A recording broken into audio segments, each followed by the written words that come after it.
peurs, vous les gérez comment? Vous arrivez à les gérer ou non?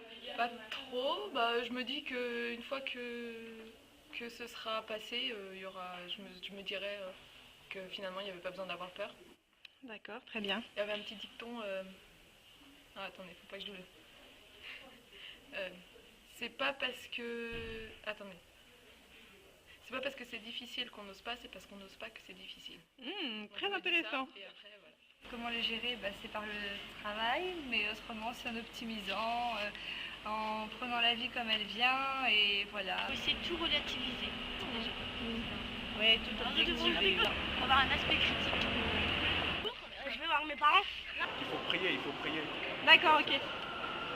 Et toi, tu penses quoi? Ouais, c'est vrai, la prière, c'est bien aussi. Ouais, il faut... Comment je gère mes peurs? Je ne sais pas, je les extériorise. D'accord. Je crie, je D'accord, cours, je très bon moyen. Quand c'est des peurs, disons, qu'on peut surmonter, comme par exemple peur d'un chien, peur du vide, je pense qu'il faut les affronter pour pouvoir les surmonter. Après, la peur de la mort ou de la maladie, je pense qu'il n'y a aucune manière de la surmonter. Et après, il faut accepter, et c'est tout. Enfin, accepter ce qui nous arrive, et voilà. Je ne les gère pas.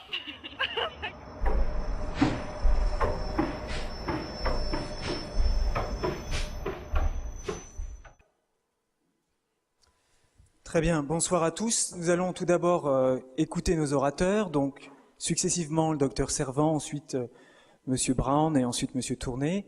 Donc nous allons écouter attentivement leurs propos, puis ensuite si vous avez des questions à poser, vous aurez toute liberté à l'issue donc de ces exposés. Donc je vais d'abord laisser la parole au docteur Servant. Merci, vous avez fini.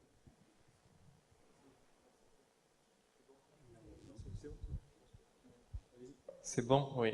Bon, bonsoir, merci aux organisateurs. Vous avez fini par me faire peur de ce côté solennel. J'ai pas l'habitude, mais bon, c'est très bien. Donc je suis médecin, je suis psychiatre, je travaille au CHR de Lille et ce thème, on va dire, de l'anxiété, des phobies est mon domaine de prédilection dans le sens où je suis un clinicien, également un chercheur dans ce domaine. Alors c'est un vaste sujet, je vais essayer de balayer, d'apporter quelques petits points comme ça de référence. Sinon non, vous ne m'entendrez pas si je parle sans micro. Voilà, c'est bon. Vous pouvez... Non mais on peut y aller. Allez-y. Non mais... Pardon. Voilà, alors, on l'a entendu, c'était très très bien dans le micro-trottoir, c'est vrai qu'il y a de très très nombreuses peurs, et la jeune fille avait des mots très très justes pour dire qu'on ne peut pas mettre sur le même plan, au même niveau, la peur des chiens et la peur de la mort. Donc c'est évident, et moi en tant que médecin, que psychiatre et psychothérapeute, je m'intéresse à un registre qui est le registre qui a été repéré par les médecins ou par les psys et qui, sinon si ça passe pas, et pour d'autres sujets, je dirais, dépassent le cadre probablement médical et que autour de ces sujets de l'anxiété, du mal-être, les médecins n'ont pas l'apanage de la réflexion sur ce sujet et qu'on est au carrefour de différentes approches. Alors, un élément qui me semble important, c'est que les peurs sont multiples. Alors, Freud, de façon très très ironique, lorsqu'il y avait des listes de phobies, vous savez, la phobie, on verra, on y reviendra, la phobie c'est une peur sans objet, et en prenant une racine grecque ou latine et en rajoutant phobie, disait de façon un peu humoristique, avec de pimpants non grecs, etc., comme les plaies de l'Égypte, ces messieurs énumèrent l'ensemble des phobies, lui voulant dire qu'il y avait quelque chose qui était commun à toutes ces peurs et qu'on n'allait pas trouver la clé et la compréhension de nos peurs en analysant ou en étant spécialiste d'une peur ou d'une autre. Mais quoi qu'il en soit, les peurs changent au fur et à mesure des âges. Et je vous ai mis quelques points de repère parce que ça c'est très très intéressant de voir que quand on a souvent des peurs de, je sais pas, des bruits, le petit enfant, le tout petit nourrisson, il a peur de l'extérieur, il a peur de l'inconnu, il va avoir une des peurs qui est fondatrice de l'être humain qui est la séparation, parce que cette peur de la séparation marque en fait un moteur essentiel de notre existence qui est l'attachement. L'attachement que l'on peut avoir aux figures extérieures, à la mère, mais pas simplement, à d'autres figures de substitution. Et ces fils comme ça, invisibles, qui se tissent entre l'enfant et sa base de sécurité, mais aussi entre ses parents ou son entourage et lui, vont jouer un rôle déterminant. Donc, la peur, c'est aussi un révélateur de l'être, c'est aussi un moteur tout à fait normal de la compréhension, du développement d'énormément de choses. Et puis après, bon, on rentre dans l'enfance et on a tous véhiculé à nos enfants, ou vous avez tous vécu des peurs de personnages, de monstres et de sorcières. C'est quelque chose d'intemporel. Et même dans même s'il y a un peu de science-fiction et de haute technologie, on retrouve toujours les bonnes recettes des monstres, des sorcières, et on retrouve également dans les films ou la littérature fantastique ou merveilleuse exactement la même chose qu'on pouvait trouver au XIXe siècle, qui stimule bien entendu la découverte à travers également le fait d'être seul, les éléments naturels, extérieurs, avec des choses qui peuvent être réelles et aussi un peu fantasmées. Alors, plus on avance en âge, et plus, bien entendu, on va aller vers des peurs réalistes. Et bien entendu, on entend le travail, mais la première des peurs, ou en tout cas le premier révélateur, ça va être l'école. Et là aussi, les exigences que l'on peut se fixer, la réussite, et puis les premières confrontations de l'enfant à la mort, aux problèmes des parents, aux difficultés, où il perçoit cela, et peu à peu, il va prendre conscience des dangers de la vie qui vont jalonner sa vie. C'est une découverte, et c'est là aussi un facteur de construction de soi. Alors, j'ai déjà un petit peu abordé mon idée, c'est que les peurs sont normales, c'est un élément clé du développement également. Pour développer des défenses face au monde, il faut avoir été confronté à un certain nombre de difficultés, et c'est quelque chose qui va moduler, qui va permettre de développer des descentes. Alors, bien entendu, le grand problème qui se pose dans les peurs, c'est est-ce que c'est normal ou est-ce qu'on est dans le registre de la pathologie? Et dans mon domaine, c'est vraiment quelque chose de très très difficile à dire, et on ne peut faire cette expertise, ce diagnostic, que également en prenant compte de ce que dit la personne. C'est-à-dire que pour moi, le pathologique, il commence lorsqu'il y a une souffrance, lorsqu'il y a des blocages, lorsqu'il y a une entrave dans la vie de la personne, et que ces peurs deviennent envahissantes, deviennent vraiment quelque chose qui va être un obstacle au bon déroulement de son existence. Alors, chez l'enfant, chez le petit enfant et même un peu plus grand, ces peurs sont très banales et très fréquentes. Et je dis souvent aux parents qui viennent me voir, voilà, ne vous inquiétez pas de ces petites peurs parce que c'est tout à fait normal. Et il y a des enfants qui ont des peurs plus marquées que d'autres, mais la plupart du temps, elles vont passer comme elles sont venues.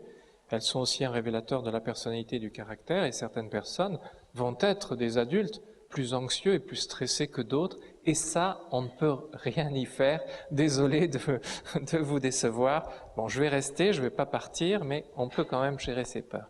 Et puis parfois, elles vont donc s'installer et être source de mal-être. Alors, mal-être, c'est une question qu'on me pose souvent. Stress, angoisse, anxiété, phobie, de quoi parle-t-on? Parce que c'est vrai que c'est pas quelque chose de forcément facile à déterminer. Et alors la peur est une émotion de base, on pourrait dire que l'anxiété est une émotion un petit peu plus complexe, mais on sait que depuis Darwin, ce sont des émotions comme la joie, comme la tristesse, des émotions de base, et elles sont très très proches. Alors, la peur, c'est la réaction immédiate. On va dire que c'est quelque chose qui est inscrit en nous. Également, il y a une position évolutionniste de la peur, c'est-à-dire qu'elle nous permet, elle sélectionne également les animaux et les êtres face à leur capacité à fuir les dangers, à se défendre. Et elle marque donc une réaction face à des dangers, on va dire, réels. L'homme préhistorique face aux dinosaures courait pour ne pas se faire manger et ne pas se faire détruire. Et puis on a des peurs, on développe de multiples peurs, peur des examens, on l'entendait, peur du chômage, tout ça, ce sont des peurs qui sont normales.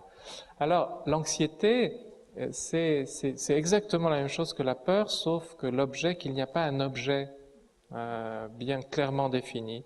Et c'est vrai que certaines personnes se lèvent le matin avec une boule dans la gorge, avec une impression de danger, d'anticipation du futur. Alors, ce sont parfois des choses qui s'accrochent à des choses réelles, comme rater, être en retard, ne pas trouver le bonheur, puis des choses qui sont parfois d'un domaine plus existentiel. Alors, on peut dire que l'anxiété, c'est vraiment une invention, on va dire, psychologique, mais il y a eu au XIXe siècle un théologien, je ne sais pas si vous en parlerez, bien entendu, qui est Kierkegaard, et qui a écrit un livre qui est le concept d'angoisse. Et là, on a plus une anxiété de type existentiel, bien entendu, avec le précipice, en fait, c'est-à-dire que l'angoisse va naître également de la possibilité pour un être de plonger dans un précipice. La phobie, c'est une peur, c'est un peu comme l'anxiété, mais qui est déclenchée par des objets, des situations qui n'ont pas de caractère en soi dangereux. Avoir peur d'une petite souris, avoir peur d'une araignée, avoir peur du sang, avoir peur d'un ascenseur, avoir peur d'être enfermé dans un tunnel, etc. Ça, ce ne sont pas des situations qui en soi ont un caractère dangereux. La personne en a tout à fait conscience. Donc là, on est vraiment dans des choses qui sont un peu déplacées, dans le sens où, dans l'anxiété, il y a quand même beaucoup de choses qui nous ramènent à des choses vitales, à des choses fondamentales de l'existence, alors que dans la phobie, les gens qui viennent me disent « je ne comprends pas, tout va bien dans ma vie, mais je ne peux pas prendre ma voiture, ou à chaque fois que je suis dans certains endroits, j'ai des angoisses, ou je suis bloqué dans un certain... » Donc, c'est clair qu'il y a, à travers l'anxiété, le ressenti de l'anxiété, des choses très très différentes, déjà dans la forme, les différentes formes de l'anxiété, mais également avec ce que l'on exprime. Alors voilà un exemple de l'agoraphobie, qui est une des phobies les plus fréquentes en clinique, est associée aux attaques de panique. Alors aujourd'hui, c'est plus l'agoraphobie uniquement la grande place, mais également on associe l'agoraphobie à toutes les situations où la personne pourrait se sentir coincée, elle ne pourrait pas échapper. Donc par exemple, parler dans un amphithéâtre comme ça, je peux faire une attaque de panique en me disant mais qu'est-ce que je vais faire si je suis pas bien, y a-t-il un médecin dans la salle? Non. Qu'est-ce que je vais faire? Et on élargit bien entendu les situations, les ponts, les tunnels, les endroits fermés et ouverts. Voilà un exemple en tout cas. Alors une question, peut-être ça reviendra, c'est d'où viennent ces peurs? On l'a évoqué un petit peu en discutant avec les autres intervenants. Dans ce domaine, il n'y a aucune certitude, on est déjà dans un domaine très subjectif et où il y a beaucoup actuellement de passions et de positions très très différentes entre des différents courants de la psychologie. Mais quoi qu'il en soit, pour ma part, il n'y a pas une façon, il n'y a pas une seule voie et une seule cause à nos angoisses. Et on est, en tout cas dans le modèle médical et psychologique, dans un modèle qui est très multifactoriel, c'est-à-dire où il y a l'intervention du tempérament. Les petits-enfants, il y a des petits-enfants, vous observez plusieurs enfants du même âge et il y en a qui vont aller tout de suite gambader, qui vont explorer l'extérieur, etc. Et puis il y en a d'autres qui vont être complètement en retrait. Pourquoi y a-t-il des personnes très extraverties et pourquoi il y a des enfants qui sont au contraire très, très timides? Il y a des éléments du tempérament qui sont un élément déterminant. Après, la famille, l'éducation, tout ce que l'on reçoit joue également un rôle, les épreuves de vie, les stress, mais ils vont mobiliser, le stress n'est pas uniquement responsable, ou les épreuves de l'angoisse, ils vont mettre en place aussi des mécanismes de défense, et puis peu à peu, la personnalité, notre personnalité qui va se forger à partir de ce tempérament, et donc alors voilà, puisque je ne vais pas citer les grands auteurs, mais il y a aussi, dans ce que disait la jeune fille, voilà, eh ben, on retrouve que, bien entendu, que nous savons que nous allons mourir, donc quelque part, nous sommes anxieux par nature, c'est quelque chose qui est dans notre état d'être humain, d'être anxieux.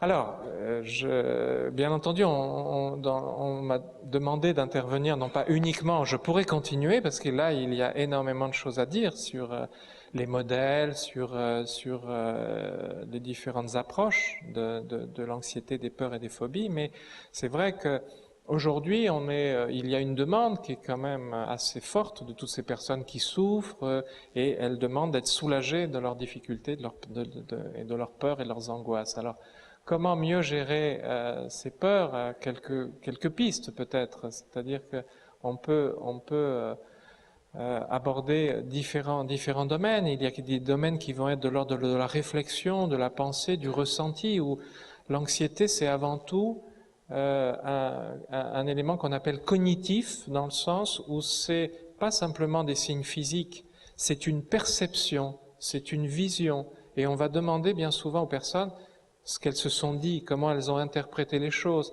quelle interprétation elles se font, leur propre interprétation de la réalité. Et puis il y a aussi une dimension qui est physique, il y a une dimension qui est émotionnelle et qui est comportementale, et on agit un peu. Alors, allez-y. Alors ça, c'est bien entendu une des idées que j'ai développées, c'est-à-dire que pour beaucoup de ces problèmes d'anxiété, de stress, de phobie, le recours médical classique n'est pas toujours adapté. Et la preuve, nous sommes les premiers consommateurs de médicaments psychotropes et il y a certainement des alternatives à prendre des anxiolytiques ou des antidépresseurs, et que face à des peurs, à de l'anxiété, on n'a pas non plus l'obligation de forcément s'engager dans une psychothérapie très très longue.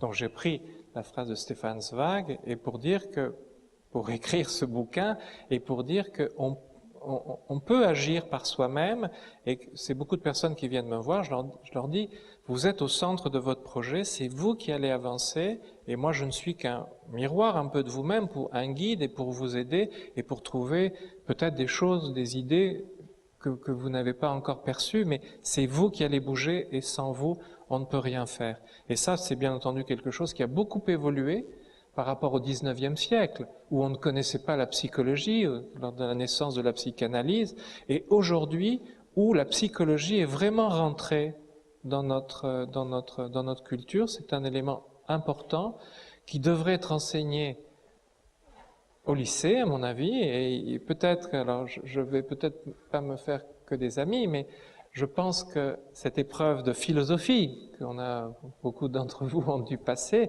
devrait être un petit peu modernisée et ouverte justement à d'autres courants des sciences humaines, de la culture, de l'éthique, de la religion et de la psychologie. Il me semble, je laisse ces questions pour le débat. Alors, elle disait aussi, la jeune, mais il y a les petites peurs. Et bien dans les petites peurs, qu'est-ce qu'il faut faire? Quand quelque chose te fait peur, fais-le. Donc il y a aussi affronter, s'exposer, qui est une technique des comportementalistes, qui est de s'exposer graduellement à quelque chose qu'on redoute, d'essayer de vaincre peu à peu sa peur, sachant que si on s'immerge, si on est poussé par derrière dans la piscine et qu'on a peur de l'eau, on va développer une peur terrible et on va emmagasiner dans notre registre émotionnel quelque chose qui va nous bloquer. Mais si peu à peu, on est bien accompagné, on se confronte, d'abord on prend le contact avec l'eau, on va se débarrasser d'un certain nombre d'émotions positives, on pourra arriver à passer à l'action. Donc il y a quelque chose, bien entendu, dans ce type de thérapie que je propose, qui est une thérapie de l'action, où il faut quand même agir, il faut également modifier un certain nombre de choses. La suivante, je ne dépasse pas trop. Alors les problèmes, bien entendu, parfois, on est anxieux de difficultés que l'on a personnelles, du stress. C'est le lien entre le stress et l'anxiété.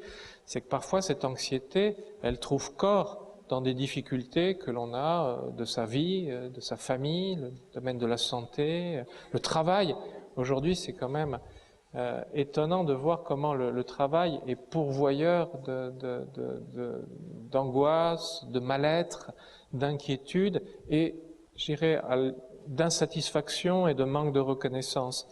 Donc, bien entendu, le grand problème qui se pose, par exemple, dans ce sujet du travail, c'est faut-il réadapter les gens pour qu'ils s'adaptent à toutes les pressions du monde du travail, ou on est dans un problème plutôt global de société, où moi, bien entendu, en tant que psy, je fais ce que je peux pour aider que les personnes aillent mal, se dépriment, mais que la prise en charge du stress, par exemple, au travail, c'est aussi réfléchir au mode de management, au sens que peut avoir le travail, à un certain nombre de choses. Et là, c'est un débat qui est beaucoup plus large. Et parfois, dans beaucoup de cas, je suis un peu démuni quand je vois quelqu'un en me disant « Hélas, je ne peux rien faire pour vous dans votre travail. » Mais en revanche, on va essayer d'aborder quelque chose plus sur l'acceptation de la réalité des choses. Ça peut choquer, mais accepter, c'est pas forcément dire que c'est bien. Mais il y a dans un nouveau courant et dans une approche un petit peu de la psychologie moderne, et on va le voir axée sur les techniques de relaxation et de méditation, une approche qui est celle d'acceptation d'une certaine réalité. C'est pas pour cela qu'on admet, c'est pas pour ça qu'on n'a pas une forme de colère ou de ressentiment, mais l'émotion négative, elle naît souvent du refus du sentiment, des sentiments. Donc, accepter la réalité des choses, savoir mobiliser. On voit également, je faisais hier une intervention sur le suicide auprès de médecins, de psychiatres, et on insiste énormément sur le fait, à un moment donné, par exemple, de mobiliser l'entourage. Et on discutait d'un cas où, après une consultation, le psychiatre lui a dit « Bon, ben voilà, je vais appeler votre conjoint. Vous êtes d'accord ?» Parce qu'il y a un moment crucial, un moment de rupture où l'angoisse peut être trop forte, et c'est là, justement, où on va précipiter le passage à l'acte. Et la mobilisation de l'extérieur, la mobilisation des proches est quelque chose de très important, et parfois, certaines personnes vont accepter cette mobilisation et parfois refuser. Mais, bien entendu, les autres jouent un rôle important dans les aides. Alors, le stress et une forme de résolution de problèmes, c'est bien, mais il y a des épreuves de vie. C'est-à-dire qu'on peut faire de la gestion du stress, de la gestion du temps, des thérapies cognitives autour des problèmes, des petits problèmes. Mais il y a parfois des épreuves de vie où la psychologie ne suffit pas, et il y a quelque chose à puiser un peu plus au fond de l'être. Alors, que Boris Cyrulnik a appelé la résilience, mais la résilience, c'est un cas particulier de l'épreuve de vie. C'est une épreuve qui survient tôt dans l'existence et presque où toute la vie est là devant et où je peux me construire et je peux me dépasser en ayant vécu un traumatisme très précoce, mais où j'ai encore toute ma vie pour me battre. Il y a d'autres épreuves où on est là dans une lutte jour après jour, et là, on est dans un registre qui est tout à fait différent. C'est pour ça que j'ai laissé à votre deux réflexions différentes, et puis aussi multiculturelles. Je crois que vos groupes aussi sont intéressés par tout cela. La suivante. Alors, je vous ai dit le rôle, j'ai déjà évoqué le rôle très important, en tout cas, c'est un apport de la psychologie cognitive, de l'approche de psychologie cognitive émotionnelle, de la perception, des raisonnements, des croyances que l'on a et qui sont pas forcément dans notre inconscient ou dans une mémoire très profonde, mais qui sont là plus ou moins à la surface. Quand vous voyez quelqu'un dans le métro qui ne va pas bien, qui est replié sur lui-même, qui est habité par ses pensées et par des pensées négatives, vous le sentez. Mais que vit-il ? il est entre la station Montebello et la station Place de la République. C'est ça la chose la plus importante de son existence, c'est qu'il est transporté dans le métro, et alors qu'il est complètement habité par des choses latérales de sa vie, des choses de son passé, des choses de son futur, etc. Et là, bien entendu, nous avons cette capacité intellectuelle de réflexion, cette capacité de rêverie, et heureusement qu'on a des états d'âme, heureusement qu'on a une réflexion profonde, mais les personnes qui vont mal, anxieuses ou déprimées, elles sont envahies dans un véritable cercle vicieux, et c'est là une des approches et une des clés de la thérapie, alors qui n'est pas toujours facile à mettre en place, qui est un travail de mettre en place, d'essayer de sortir de ce cercle vicieux et de proposer d'autres modalités de pensée, d'autres visions du monde. C'est un travail qui peut se faire avec un thérapeute, mais d'autres voies sont aussi possibles pour changer vraiment ses croyances et ses pensées. Alors, le domaine, ça ira très bien. Donc, parfois, cette approche de ce raisonnement n'est pas simple. Et il est impossible de lutter contre les émotions, parce que l'émotion, c'est quelque chose qui est réflexe, c'est une réaction où il y a une consonante, une dimension physique qui est constante et qui parfois on ne peut pas se raisonner. Et beaucoup de personnes, ne serait-ce qu'un épisode dépressif, beaucoup de patients que je vois et que l'on voit, bien sûr, on peut leur dire, mais allez, vous n'êtes pas si malheureux, ou on va renforcer leurs ressources, ou on va essayer de les stimuler, de leur dire, voilà, il faut faire de la marche, il faut faire ça. C'est quelque chose d'assez difficile, et une approche plus centrée sur les émotions, moins dans la lutte, mais qui va être plus dans se recentrer sur le physique, le corps, la réaction, la perception que l'on peut avoir, comme une sorte de parenthèse, et que l'on va travailler comme un entraînement réel pour aller puiser, pour aller rechercher autre chose que ces émotions négatives. Alors on sait que ces émotions négatives, elles sont souvent inscrites en nous, elles n'arrivent pas à se métaboliser, et c'est une façon également de reprogrammer des émotions positives.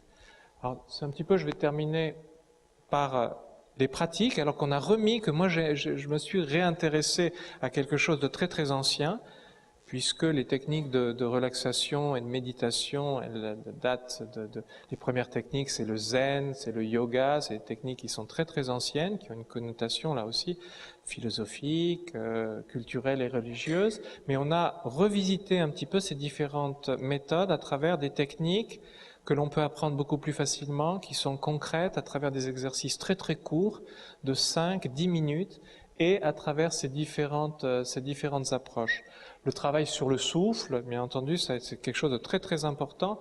C'est pratiquement la seule chose que les personnes vont retenir très très facilement. Parce que quand vous voyez le petit bouton sur les émotions, face par exemple à une angoisse très très forte, le raisonnement ne marche pas.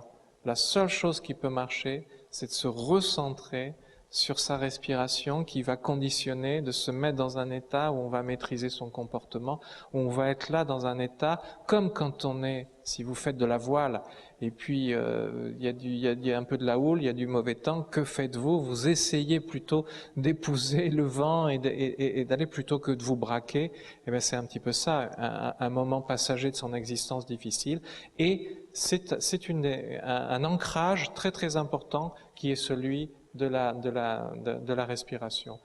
Après le corps, bien entendu, et aussi, et là, je ne sais pas si on abordera, mais c'est cette dissociation du corps et de l'esprit, mais en tout cas, dans l'approche de la psychologie scientifique, on est en plein dans une fusion du corps et de l'esprit, dans des feedbacks pour nos amis scientifiques, dans des feedbacks réciproques où le cerveau influence le corps et le corps envoie également des messages qui vont s'imprimer, et tout ça joue en permanence. Alors, juste un mot, et je ne serai pas sur la méditation, parce que là, ça va intéresser certainement pas mal de personnes. Alors, la méditation que l'on utilise, c'est ce qu'on appelle la méditation de pleine conscience. Il y a globalement dans ces philosophies orientales deux types de méditation. Une méditation concentrative, c'est celle qui est arrivée dans les années 60 avec la méditation transcendantale. Bon, c'est un des exercices très très difficiles de fixer, je sais pas, pendant 2 heures un objet ou d'aller vers une plénitude ou un travail sur soi très très fort. Et puis la méditation de pleine conscience qui est là d'une simplicité extrême. C'est ce que je vous disais avec la personne dans le métro. C'est en fait, là nous sommes ici et rien ni personne ne peut nous déranger et rien ne peut vous arriver. Je suis en train de parler, je tiens mon micro et lorsque vous mangez, vous portez des aliments à votre bouche, lorsque vous respirez, votre ventre se gonfle, c'est se recentrer moment après moment sur l'instant présent. Non pas, ce n'est pas un état permanent. Nous vivons avec les autres, nous échangeons, mais c'est une façon de se ressourcer, d'arriver à se détacher d'états, de pensées, d'être aussi le spectateur de ces pensées anxieuses, de ces pensées qui peuvent être des pensées, des croyances profondes qui vont nous éclairer, mais d'en être moins envahis, d'être plus les spectateurs de cela. D'autres techniques également complémentaires vont développer une capacité que nous avons tous, qui est celle de la visualisation, c'est-à-dire de l'imagination, et on va pouvoir visiter un certain nombre de choses, et notamment des émotions, des sentiments négatifs. L'exemple le plus pour illustrer la visualisation, c'est celui-là, la suivante. Je pense pas avoir enlevé la diapositive. Voilà, c'est ce qu'on appelle l'espace de sécurité. Donc ça, c'est, puisque vous m'aviez demandé des choses personnelles un petit peu, c'est mon espace de sécurité. La photo n'est pas magnifique. Une petite plage, une plage française au mois d'août, mais dont je tairai le nom parce que bien entendu, vous voyez, il n'y a pas grand monde, donc je ne veux pas être envahi l'année prochaine par tous ces jeunes gens qui viendraient dans mon espace de sécurité. Bien entendu, mais ça, nous l'avons tous. J'imagine que dans votre portefeuille, vous avez une photo, que vous avez des souvenirs. On essaye tous de s'ancrer dans des émotions positives. Et le travail de visualisation peut être facilité, mais peut également aider, par exemple, et j'en terminerai la suivante, dans les phobies, s'exposer, c'est parfois difficile de s'exposer à un certain nombre de situations, et l'entraînement, par exemple, en imagination, va permettre de travailler l'exposition à, je sais pas moi, quelqu'un qui va dans un ascenseur, quelqu'un qui va dans un avion et qui a peur. Et puis, par visualisation, on peut aussi reproduire un certain nombre d'images de la confrontation à quelqu'un qui vous fait de la peine et comment j'accepte ce malade ou ce parent ou quelqu'un qui est à côté de moi et qui déclenche en moi, pourquoi il déclenche en moi une émotion, c'est aussi parce que je n'accepte pas cette réalité, bien entendu, c'est quelque chose de tout à fait humain et tout à fait normal. Voilà, donc ça c'est le pendant un petit peu que j'ai développé sur ces différentes techniques à travers ce guide qui est un petit peu une autre approche, qui est l'approche qui est plus axée sur la gestion des émotions par ces techniques de relaxation et de méditation. J'ai dépassé un tout petit peu, je m'en excuse. Très bien, on peut applaudir. Merci beaucoup.